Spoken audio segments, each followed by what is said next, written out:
கிருஷ்ணன் பலராமரோடு முதல் முறையாக பாண்டவர்களை பார்க்க வந்தார். நான் கிருஷ்ணன் என்று சொல்லி யுதிஷ்டிரருக்கு நமஸ்காரம் செய்தார். குந்திக்கு செய்து நலம் விசாரித்து காலம் வரும் வரை பிராமண வேஷத்தில் இருங்கள் என்று சொல்லி விடைபெற்றார். இரவு பாண்டவர்கள் தெற்கு பக்கமாக தலை வைத்து படுத்தனர். அவர்கள் கால் மாட்டில் குந்தி படுத்து இருந்தாள். அவள் கால் மாட்டில் திரௌபதி படுத்து இருந்தாள். இதை இரவில் வந்து கண்ட திருஷ்டத்யும்னன் நடந்ததை சொல்ல அரசவை சென்றான்.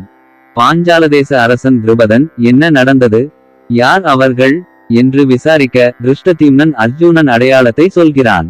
கருமையான நிறத்தோடு இளைஞனாக மதம் கொண்ட யானை போல இருந்தவன், யாராலும் சாதிக்க முடியாத அந்த பெரிய சாதனையை செய்துவிட்டு அந்த தேரோட்டி மகனான கர்ணனையும் எதிர்த்து போரிட்டு வென்றான்.